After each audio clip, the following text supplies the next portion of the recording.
Started. Once again, welcome back to Plant Families in Our Food, Series 1. Um, and this is our fourth class. But you don't need to have come to the others in order to be here. I try to make each class as beginner friendly as possible, so that way you can come in at any point and join us.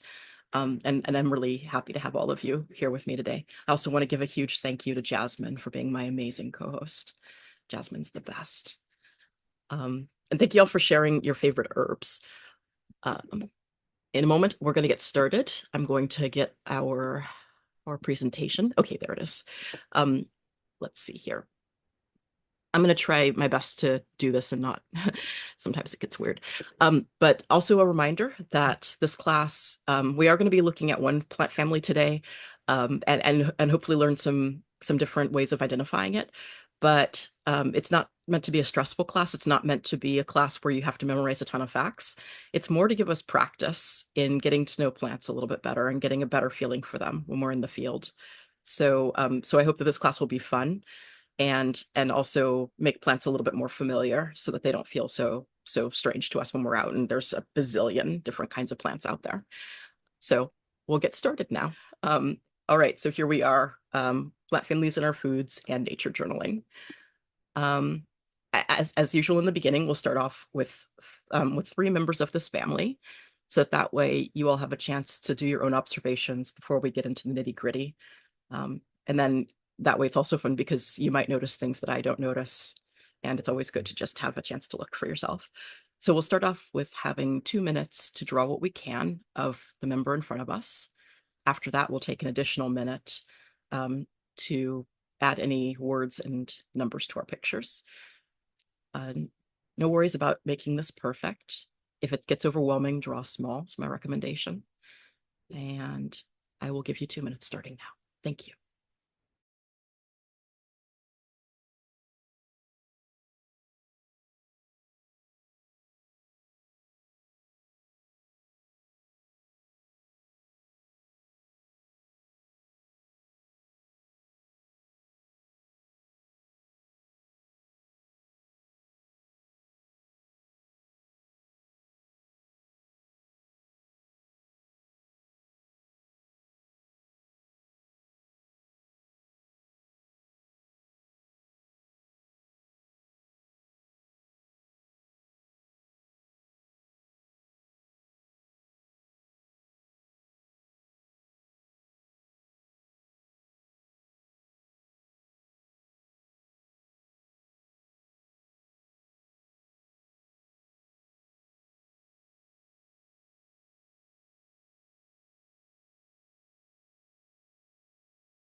About 1 minute left.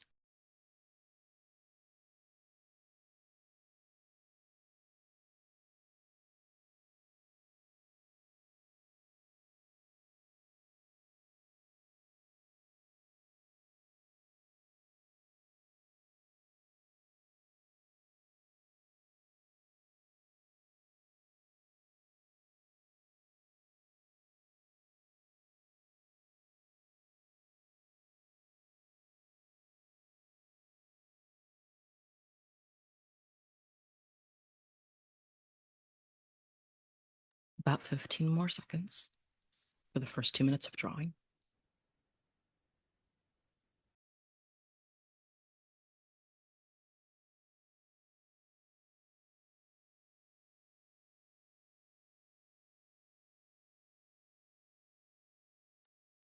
And there's our first 2 minutes. And now I'll give everybody 1 more minute to add any words, describing words, questions, observations. It reminds me of and numbers to your pictures, starting now.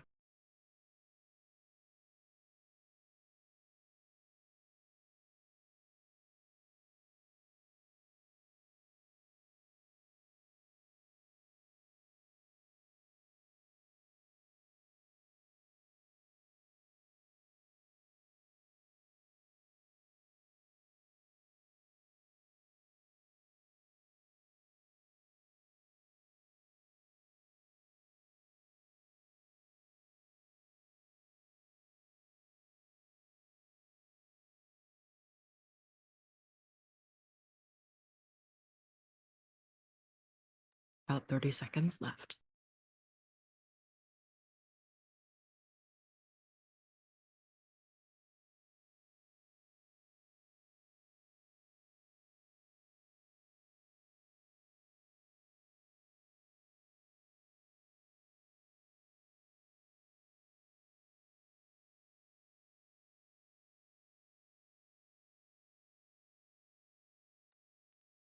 And there's our minute.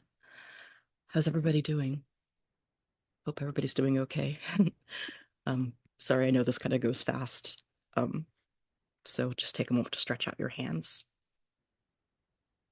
And we'll do our second one.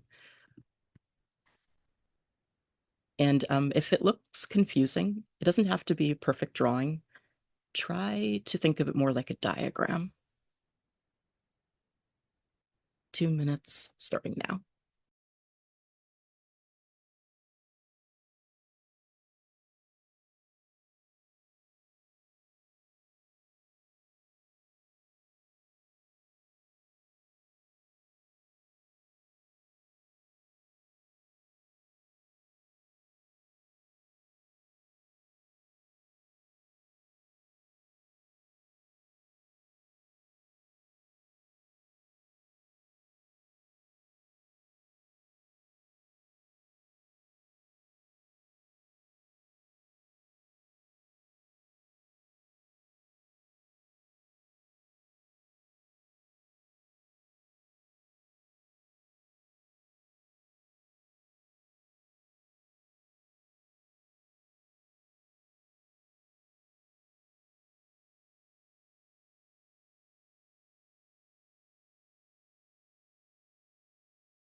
About 30 more seconds.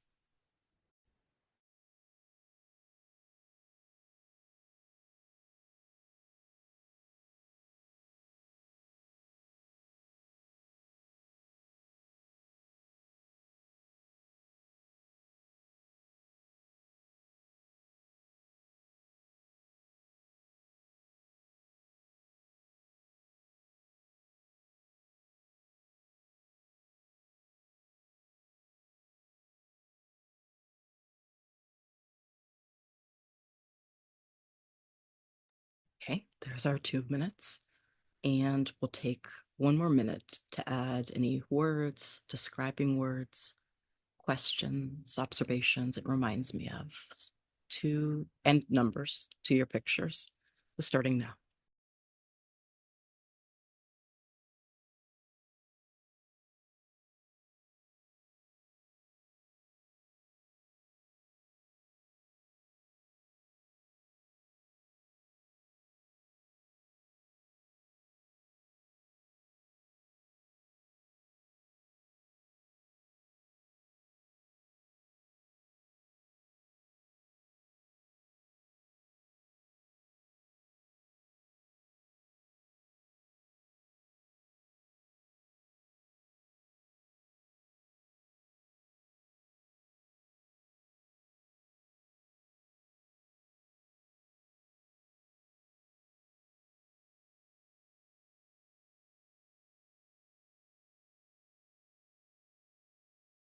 About 10 more seconds.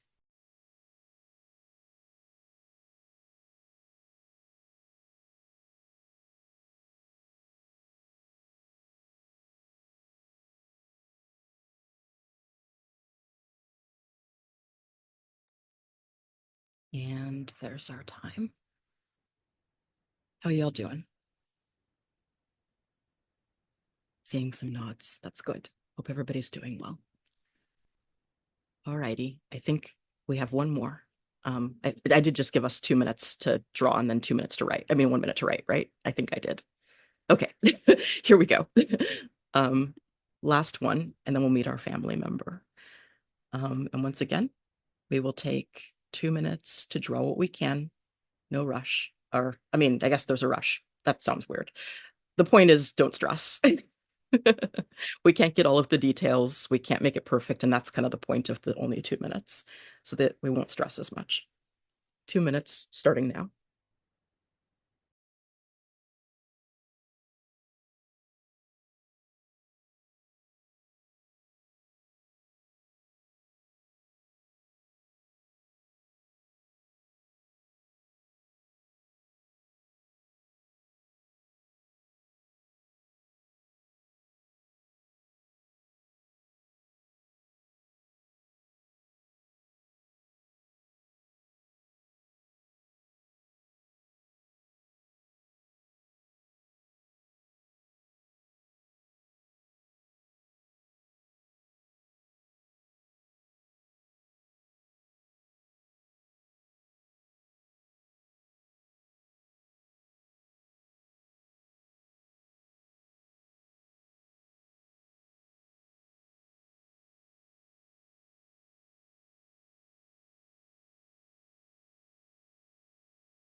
About 30 more seconds.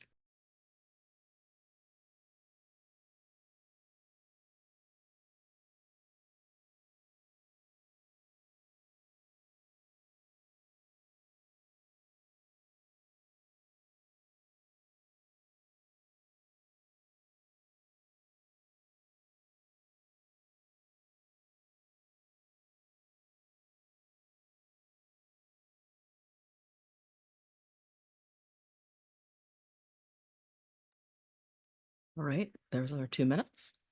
And now we'll take one last minute to add any words and numbers to our pictures, starting now.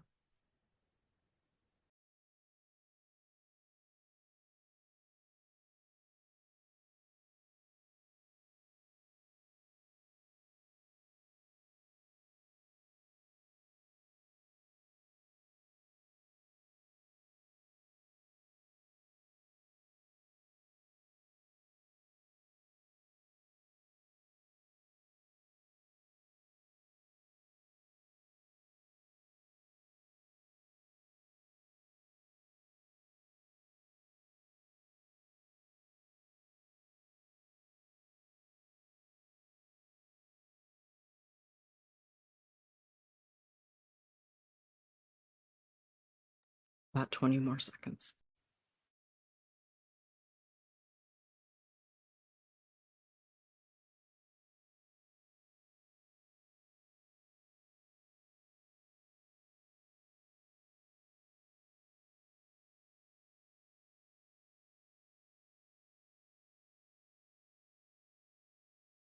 All right, there's our last minute. We're done with our first three. How are y'all doing right now? Hope y'all doing well.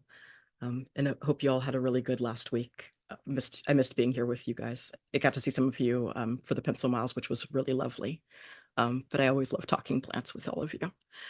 So take a moment to gently rotate your wrists or just give your hands some love. I know that was a lot of drawing really, really fast. And y'all ready to meet our family of the day? Yeah? All right, here we go. Welcome to the dead nettle family. I know y'all probably thought I was going to say mint, right? Um, Also known as mint family, also known as sage family, probably the most commonly known as mint family. So why'd I put dead nettle here? I did that because um, with our family of the day, Lamiaceae, also known as Lamiaceae. I pronounce them interchangeably. Um, it is named for the type genus Lamium, which is the dead nettle genus. And that's why I call it the dead nettle family, in honor of its type genus. Now, what's interesting about this is that it doesn't actually mean it's related to stinging nettle, despite the name.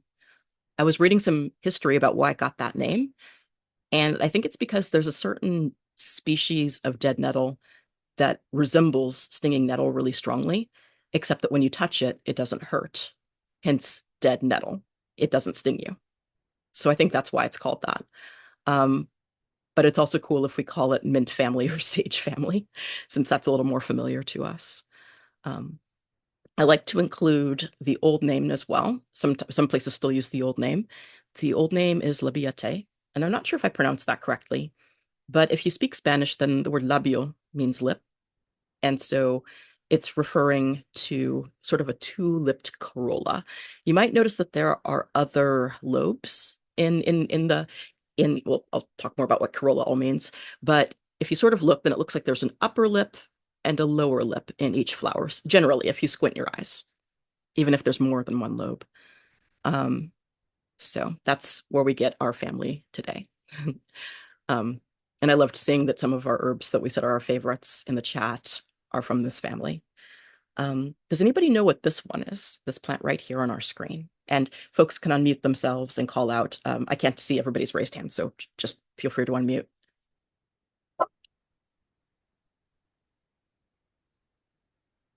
Anybody know?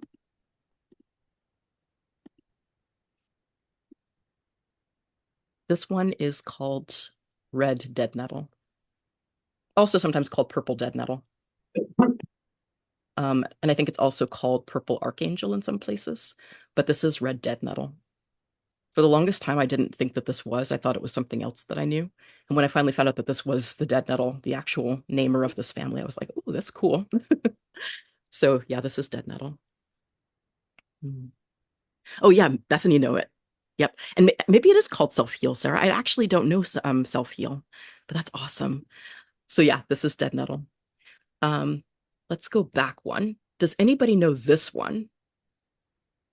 I suspect some people might have this one growing in their garden. This is Robin. Is it hot lips? Not hot lips, although that's also in this family. Um, Penstemon? Not a penstemon. Oh, it's No. actually interesting you should say that. Earlier today, I was looking at photos of penstemons. They're in a completely different family, but it's so easy to get them confused with this one. And they've been playing musical plants. This one is, It let's see, looks like pineapple sage. it is pineapple sage. Yep, this is the one. This is pineapple It, sage. it grows Yep. in our garden. Yep, it's so lovely. If you haven't had a chance to meet this plant, I really hope you do. When you do, or even if you've already met it, make sure you rub the leaves, and then smell your fingers afterwards, and it will smell like either pineapple or some vibrantly lovely fruit. It's also a really good friend to the hummingbirds. So a combination of this red color, hummingbirds seem to be very attracted to the color red. Maybe it's that it's just easier for them to notice, or maybe other reasons. And also the nice long tube on this one means that hummingbirds can get a nice sip of nectar in here. And it's hard to see in this picture, but over here, kind of looking right at us, you can see two of the stamens. We'll talk more about that in a bit and why that's so conveniently placed. Um, and I'm just going to check the chat because I want to make sure. Oh, thank you, Jasmine. So, yep, yeah, this is pineapple sage. And let's see here. Does anybody recognize this one?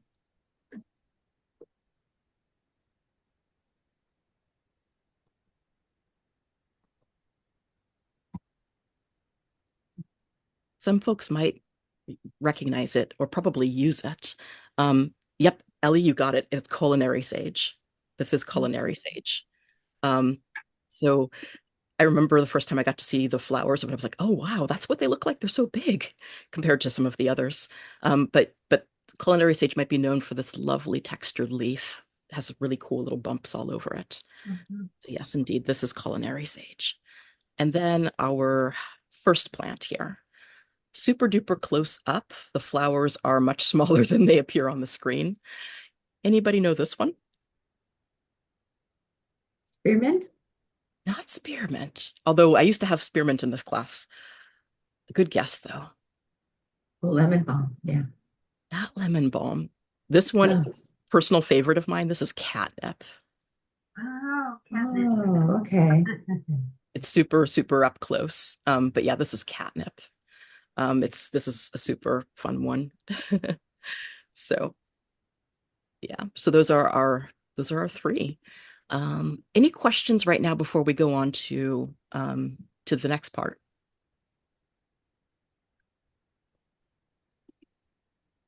Not hearing any questions. But also if they come up in the chat, I can always go back and answer them. So okay, this is our basic plant diagram that we usually go over. But you might notice on the top it says a little extra vocabulary because botanists love their fancy words. So we're going to go over the basics first, and then I'm going to go over the extra vocab. So, and I know I keep saying I'm going to someday draw this better, but whatever. It is fine it is fine that the pistil is so freakishly huge in this one. Maybe there is an actual plant that has a pistil that is this big, in comparison to the others. So this is our oh, I love that. My catnip brings all the cats to the yard, and they're like, it's better than yours. That's awesome. Um, so this is our basic plant diagram. We've got our stem, or sorry, basic flower diagram. Got our stem. We've got our sepals. Those are the little leaf-like structures that we have at the outer whorl of the flower. Um, sometimes they can be green like leaves, other times they'll be different colors. But they are basically our first line of protection for our flower. Then we've got our petals. Usually that's what we think of when we think of flowers. We think of bright, showy, sometimes fragrant petals. That's not always the case with every family, but today, yes, it is. Our next whorl on the inside is our stamen or our stamens. Those are the parts that produce pollen. And then, and we have these cute little strappy filaments, and then we've got our anthers up here, all parts of our stamen. And then on the most inner part, we have our pistil, the one I drew that looks like an overly large vase. And that is where the seeds are made and eventually the fruit. So, way I remember that, because I get myself confused, is PSSP. Pistils make seeds, stamens make pollen. Also, pistil, stamen, PS, PS. Yes. What is it? Um, so PSSP. Pistils make seeds, stamens make pollen. To remember just to get their functions right. Because otherwise, the alliteration would make me say, oh, pistils make pollen. It's like, no, no, pistils make seeds. So that is our basic flower diagram. Now, before we go on to our specific plant of the, diagram of our family, a little extra vocabulary from the botanists. Our outermost whorl here are called sepals. If we want to say sepals plural, aside from saying sepals, we can say calyx, because that totally sounds like sepals. So if you want to say all of the sepals in a plant or on a flower, you would say calyx. That's the plural for sepals. And if you want to say all of the petals on the flower, then you would say corolla. So singular, it's petal and sepal, or rather sepal and petal, and then plural, it's calyx and corolla. And you might be wondering, why am I telling you all of these words? Like, why can't we just say sepals and petals? I say that because if we have parts of the plant that are fused together, it might be harder to say, oh, that's an individual petal. So if we want to say all of those petals together, even if they're partly fused, then corolla comes in handy. And same with sepals or calyx. So yeah, when flower parts fuse together, we might use a special term. And that's exactly what we're seeing in this family today. I'll give folks a moment for that. Are there any questions so far?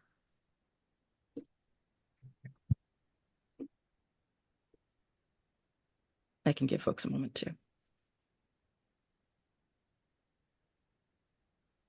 And in just a moment, we'll go on to our diagram of the day.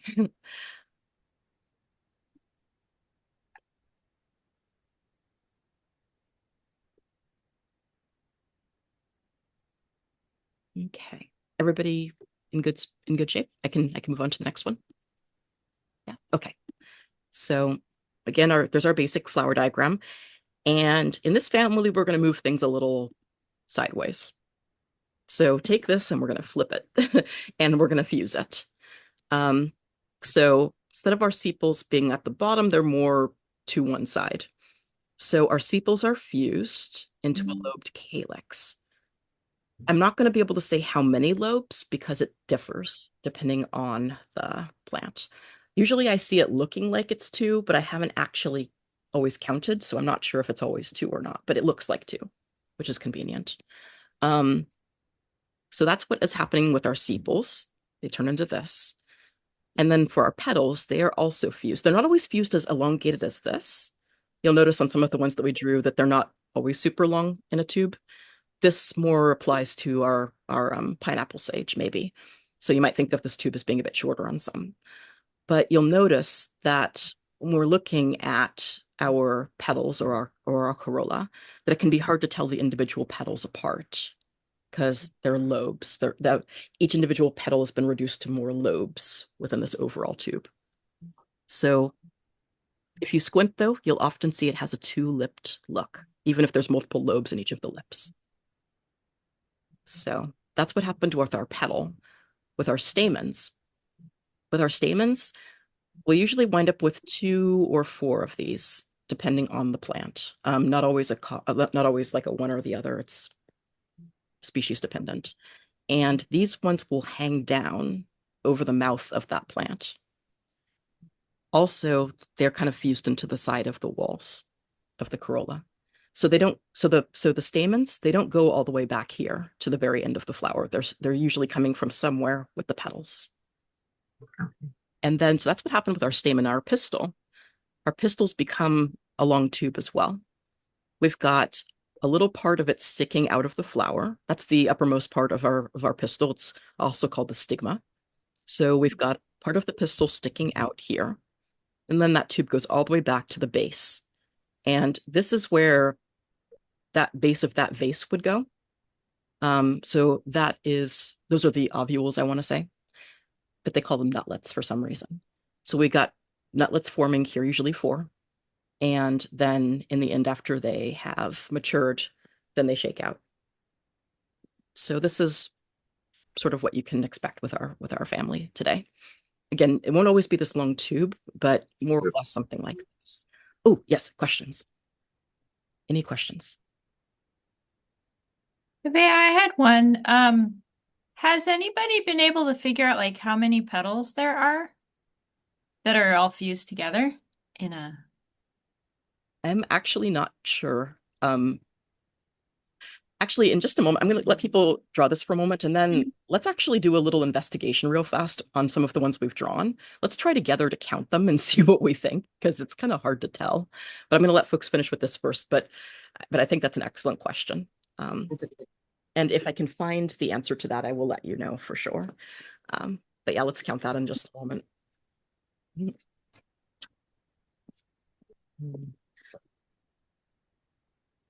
Actually, one moment. I'm going to check my botany in a day to see if maybe they have an answer for us.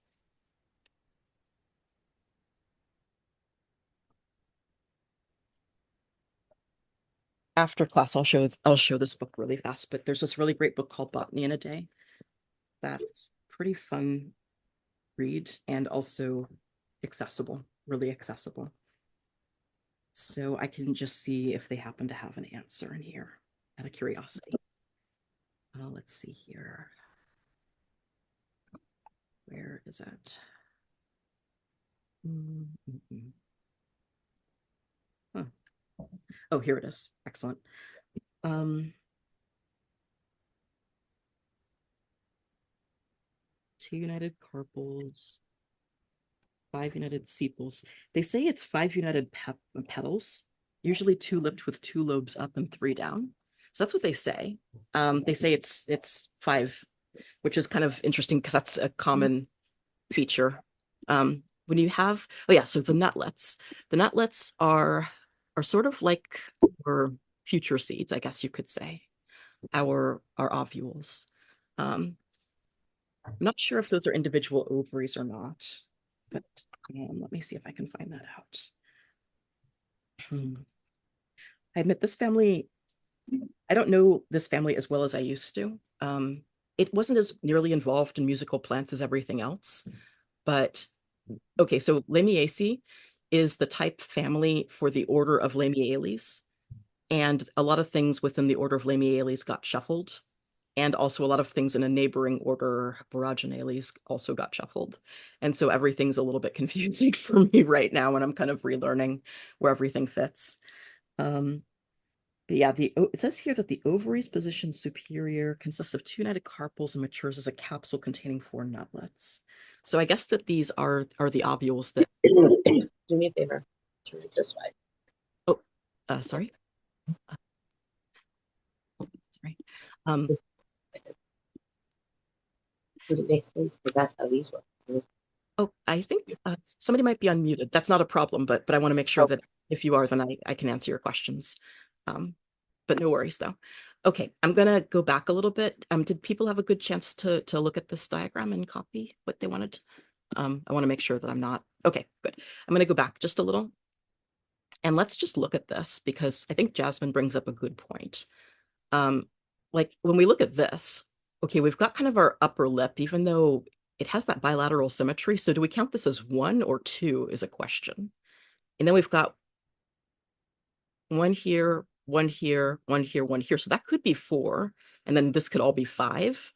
But that really brings up questions, doesn't it?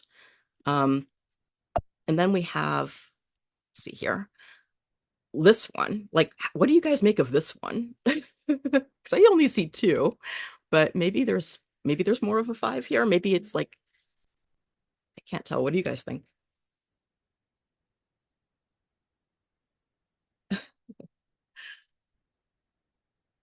Sorry, and folks can still unmute to answer the questions. I'm sorry, I hope I didn't scare anybody. But I don't know. I mean, I'm just seeing two, but it could be one, two on the other side, three, and then four, unless this is kind of two. I don't know. It's kind of hard to count that, isn't it?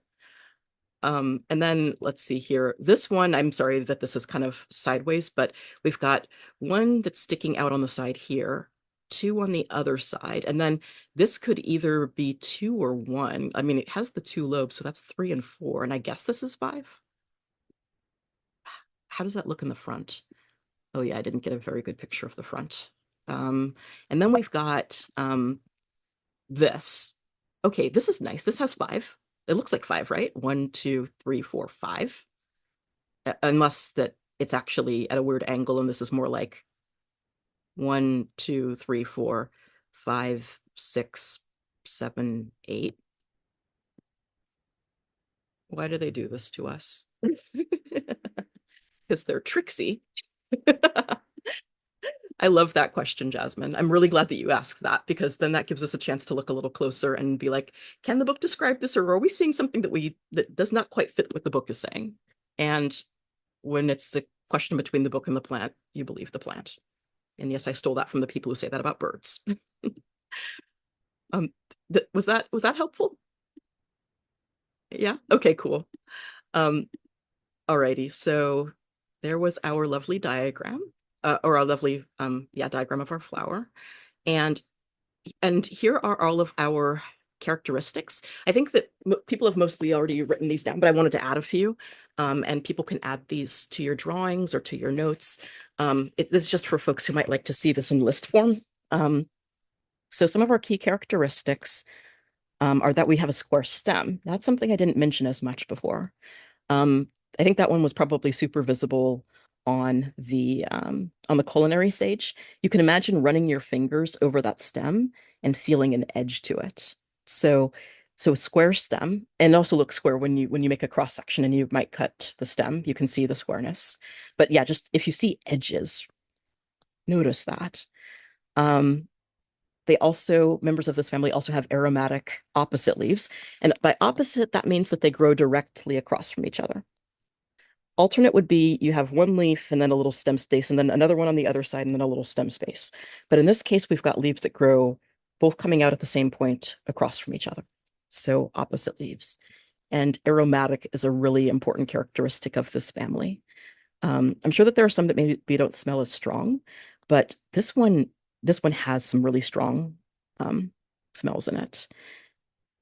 And ooh, sorry, I'm just noticing later on I'm gonna have to read more more of what's going on in the chat because I see some really cool stuff. And I love your question or your thought, Sarah, about a lot of the plants that you know in this family have strong tastes and smells. I admit I don't know the reason, but I know a theory of a reason. And the theory I've heard is that it's a way of protecting themselves from predators. Um, Having those strong oils in them makes it so that certain predators won't be as likely to eat them. And I'm wondering why that is, but I'm guessing it's because maybe some of them, they need more time to grow their flowers because their flowers are quite soft and they don't have a ton of protection. So maybe they need some way of deterring predators so that they can have enough time to grow flowers. Another theory I heard with plants that have strong oils in them is allelopathic warfare on each other. But like, that's kind of a harsh way of putting it. More like competitive advantage. Um, so some plants might not just have the aromatic oils in their parts.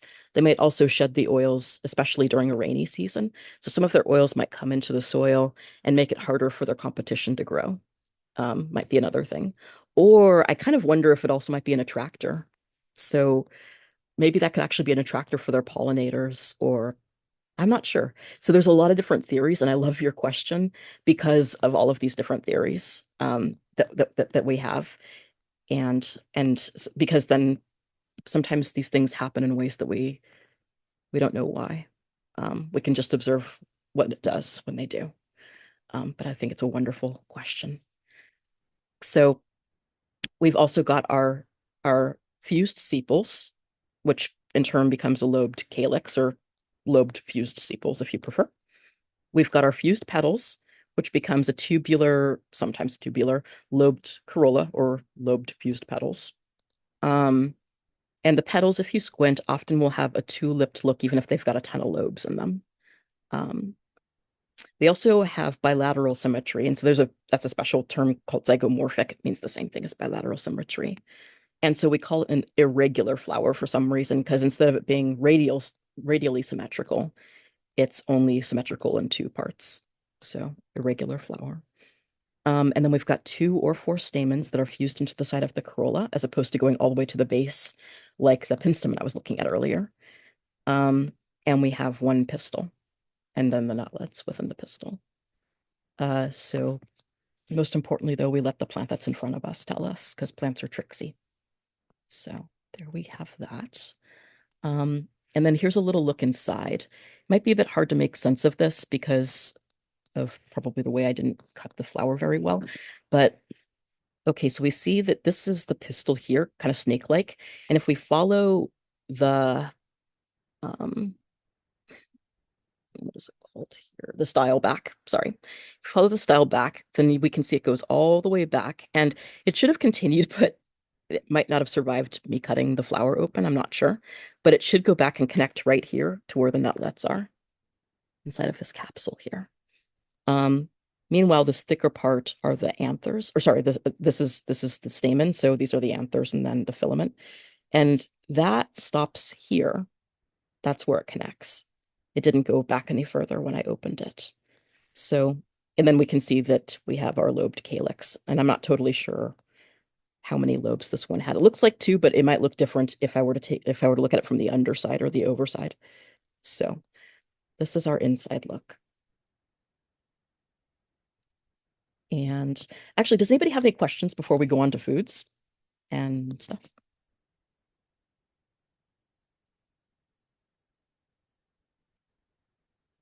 Not seeing any questions. In that case, what foods do we know of that are in this family? And folks can call out.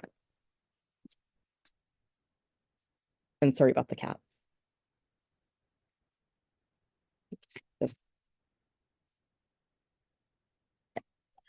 What foods do we know of that are in this family? Culinary sage. Yes, culinary sage. What else?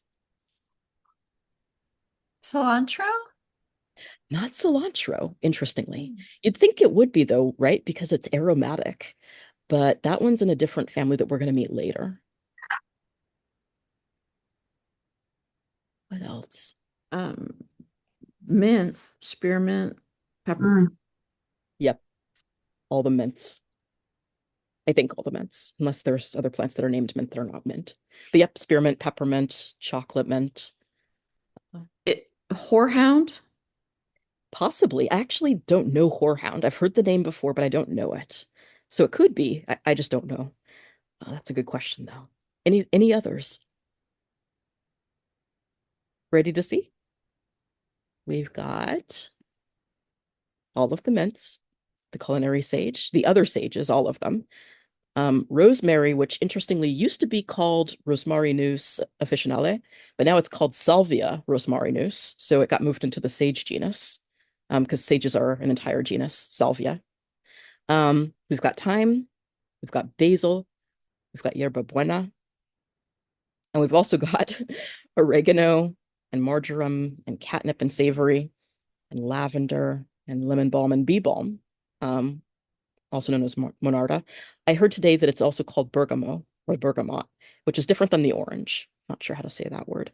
Hyssop. And then I didn't know this until today that teak is also that tree, the tree that we use.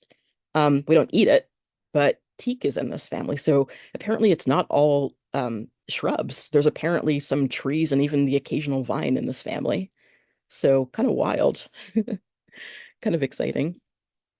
Oh yeah, lemon balm. Yep. I was surprised at the tree. I was like, wait, what? That kind of turned everything I thought about this family on its head. Who grows these? Does anybody like to grow any of these in their garden or in places that they walk by? I have a thought on the teak Yeah, because that's used in marine. So I would think maybe it's particularly oily wood, so it can withstand the water. that's brilliant. I bet you're right. I bet that I bet that specifically the aromatic oils, like you said, that they give that a little bit more ability to maybe wick off the water. That's really brilliant. And I didn't know that teak was used specifically in building things that go in the water, in building marine stuff. So that's really a good idea. Thank you. That's awesome. Any other, like, who else grows this, or who else has ideas about these? Because I love this part of our conversation. I grow mint by accident because it comes under the fence from the neighbor's yard. And Ken gets annoyed with it because it's in the vegetable garden. So then he eventually pulls it out, but it always comes back. We have rosemary. In the summer, we have basil. Um, Ooh, lavender, we have lavender I'm and lemon balm that is or awesome. Melissa. Yep, Melissa. I love that name. I love I know. the name of the genus. Yeah, we used to have oregano and marjoram and some others, but when we had all those 17 atmospheric rivers, they all drowned. Mm, They're Mediterranean climate plants. They don't like to be wet. that's very true. Some of them can prefer much more arid environments. And I've heard that with some of them, you don't want to overwater them too much in general because it can make the flavor weaker if you overwater them. So I don't know how true that is. I think you have to, it's a very fine balance so that you make sure you don't kill them by underwatering them, Yeah. but they might have a stronger, yeah.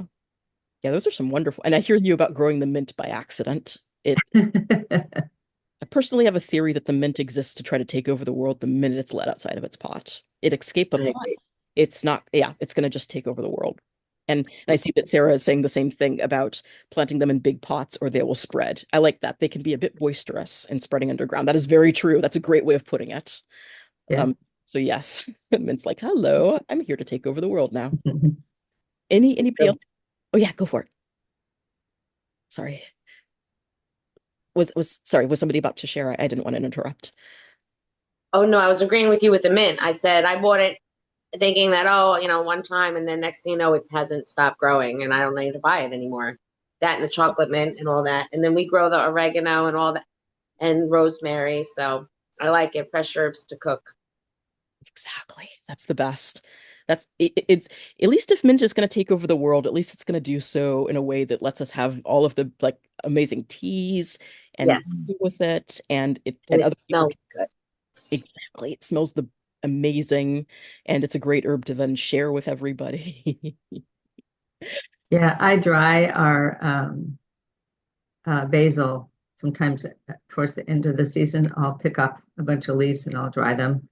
And I've salt cured them, and I've also dried them in a little wire mesh dehydrator. That's awesome. So then you can have them for longer in the off season. That's a good way to do it. Mojitos in the winter. Yeah, you know it. All right. Y'all ready for the last part of our day? Here we go. Let's play Spot the Lamiaceae, round one. Um, and this is just a reminder to folks that um, this is for fun. All answers are anonymous, so just have fun with this. And think of this less as having to get the right answer and more about practice. After everybody makes their vote, then we'll talk about why it's this versus that. That's more important than whether or not we get the right answers, talking about how we tell these apart. So give people a little bit more time to answer. Oh, where's the poll? Oh, I think it's launched. If it's not showing, um, um, I hit the button. No, it's user error, I think. oh, it's okay then. What you do is if you press on more, then there should be a way to see the poll, I think. It might be hidden under more, and then it will show polls quizzes, I think. If the poll disappears for anybody. Got it. Yes. Thank you. My pleasure. And thank you, Jasmine, for launching our poll. All right, I think everybody voted. In that case, are you all ready to see the answer? Here we go. Ooh, A one go A for it. and a 1, 2, B. Surprise. And if this was a little challenging, it was kind of meant to be. This one I included A because I get them mixed up in my like I get them flipped in my head because members of A often looks like members of our family flipped, which is really annoying in my opinion, but that's what plants do. So what tells us, and somebody was mentioning hot lip sage earlier, right? So here's our hot lip sage. So what tells us that hot lip sage, this one here, is our family member? Folks can call out. And sorry about the weird hair on it. I think maybe a dog brushed up against it before I took the picture. Um, what tells us that this one's the one? Oh, I'm going to see if there's anything in the. Oh, thank you, Jasmine. I thought for this one. Well, oh yes, go ahead. Say. I should have known the little. Oh no, it's okay. Don't be hard on yourself. There's again, this is just like this is practice. So if it was tricky, it was because it was meant to be tricky. And a lot of times in these quizzes, here's a little secret. I include mistakes that I make in these quizzes. So I include ones that challenge me. So if it challenges you too, you're in good company, and that's okay. Um, so in this one, you might notice the little bit of the pistil sticking out of the top. So that's one right there. And then also that we've got, if we squint, then we have it's kind of a curved in upper lip. It's not like as open as some of the others, but then we have that really huge lower lip. So that's one way of telling that this is our hot lips. But I know that this part is confusing because it looks kind of upside down. It almost looks as though this is the upper lip and this is the lower lip, right? It looks like that for people too. And then that's why this is tricky. I guess that also doesn't help that I did it going sideways. But in reality, it's that this is, yeah, it's that this is our upper lip or actually this is more like our banner. And then we have our wings here and hidden inside is our keel. So if anybody finds this familiar, it's because we had this family last week. This is our Fabaceae. But I get them often mixed up. And then this one, what tells us that this one is not our Lamiaceae?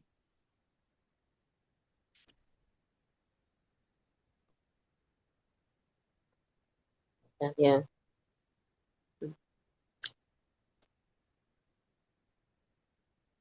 flowers are totally different with the arrangement of uh, petals that are symmetrical. I like this name. Exactly. It has more of a radial symmetry, or like it would be Yeah. symmetrical on all sides, no matter how you turn it, like a sea star, as Mhm. opposed to it being only symmetrical down one axis, the bilateral symmetry here. So, yep, that's one way. Also, I would say that the inner parts are a little different. Instead of having that one um, pistil that kind of comes the long way out, it's just a bunch of, I'm not really sure what's going on in the middle. So that's one way. Y'all ready for round two? Here we go. Round two. And again, this is just practice.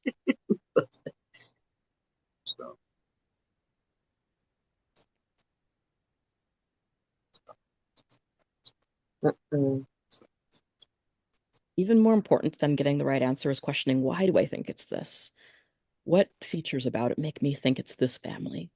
And the other thing too is that no matter what answer we choose, it also can help No, us that one.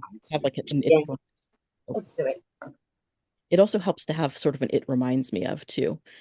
Because if we know that it reminds us of a different thing, then it helps us remember it better later on. So for me, for example, for the last picture, I remember that Lamiaceae is the one that I sometimes get mixed up with Fabaceae, and that's okay, because they have similarities. I think everybody's answered, and everybody chose the same answer. So congratulations, everybody. We have our middle as our answer. Yep, our rosemary, our lovely rosemary here. What told people that rosemary is our family member?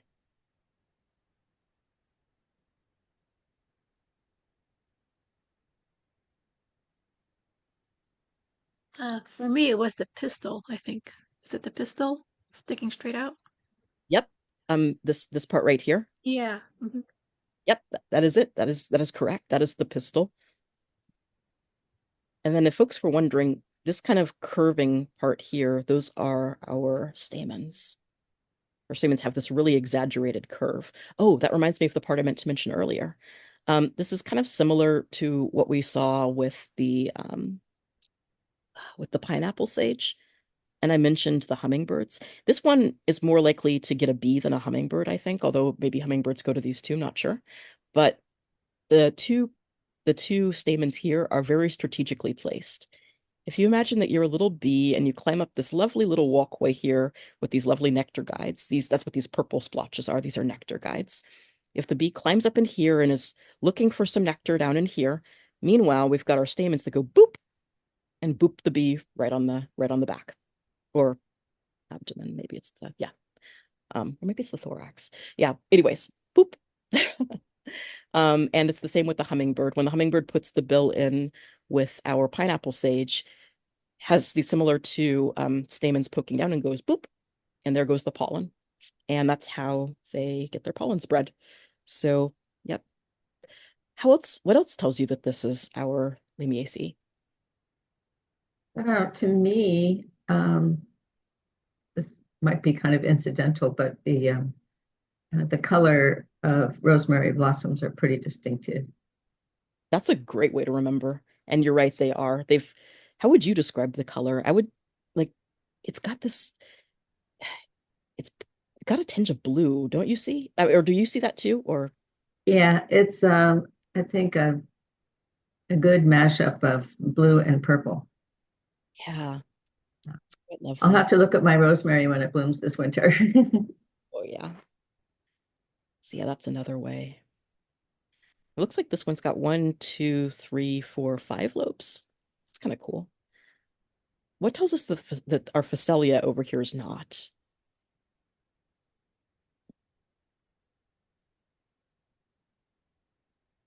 All those things sticking up. Yes, it's a mess over here. We got all sorts of stamens and then our pistils. And this pistil might look a little bit similar to this one in terms of the shape and stuff, but everything else is just kind of like, woohoo. So, yeah. Also, it's got this lovely scorpioid inflorescence. Means like a scorpion's tail. And that's a characteristic of a different family. I think this one might belong to Boraginaceae nowadays. So I think that's a common feature of that family.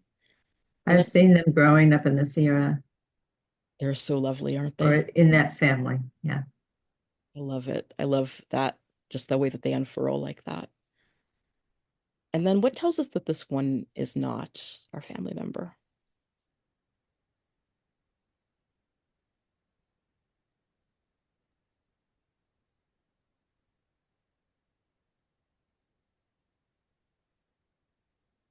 And You can oh, yeah. see that the flowers are regular and they're not lobed. Yes. Yes, exactly. That's a great way to put it. And what else?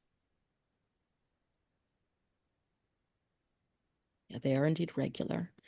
Also, their pistil looks a bit different here. Their pistil has a very definite head on it. It's that capitate pistil right there, it's that little ball. This is, it's hard to tell from this exact angle, although you can sort of see the sort of spiral staircase effect of the flowers as they come up. You can sort of imagine it climbing it like a spiral staircase. But this is from the Brassicaceae, from an earlier family. It's hard because we can't really see the four petals as clearly on this one because of the angle. Ready for round 3, final round? Here we go. Last one. And if this is challenging, it's because it's supposed to be.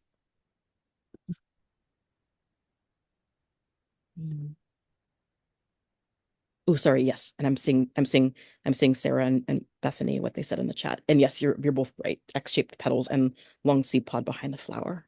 Sorry about that. I'll be more careful about the chat. So yeah, this one's challenging on purpose. And I apologize for that.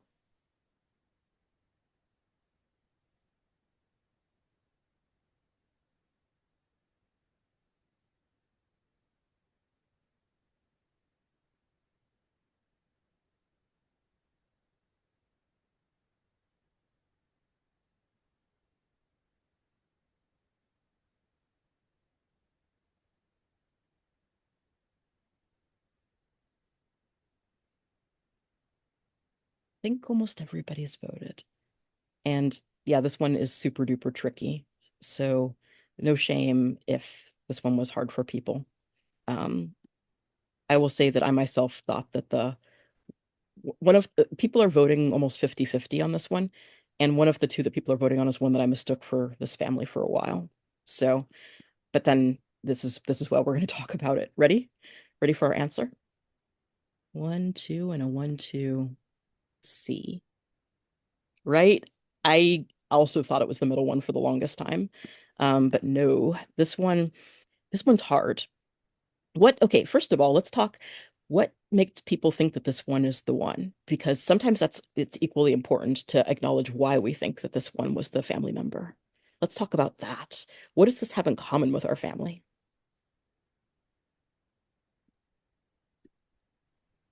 Well, it looks like lobed flowers. Exactly. Exactly. It's got these lobes too. Exactly. And also it's kind of in a tower of flowers, and some of our family members do that too, like our sages. So this looks exactly like it should be, but it's missing something. There's something it's missing. There's no sign of any of the stamen or of the stamens or the pistil on any of our flowers. And usually, even if it's well hidden, there'll be some hint of either the stamen or the pistil on the flower. And I had to sit for a while and be like, why is this one not in that family? There's another thing too. If you look carefully at the leaves and the arrangement of the leaves, you might notice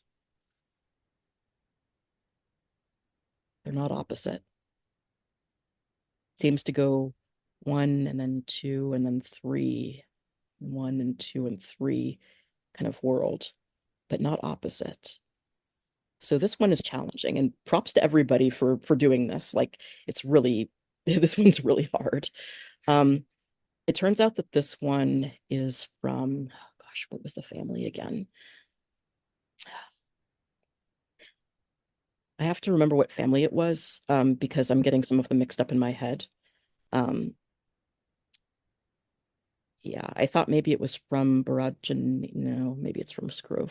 I can't remember. But this one, I remember finding out is not from our family. And then we have this one.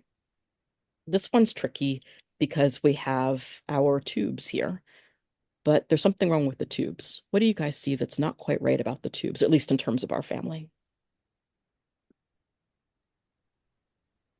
Oh, thank you, Jasmine. So it is Plantagenaceae.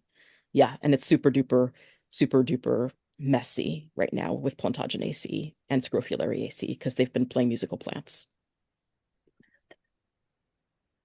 But yeah, with this one right here, again, we have that radial symmetry instead of that bilateral symmetry with the tubes or with our lobes here.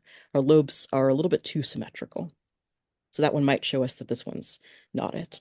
Lantana is from Verminaceae, this neighboring family. So it's actually pretty closely related, but not quite the same. And then we have our time. What told people that this one was our Lamiaceae?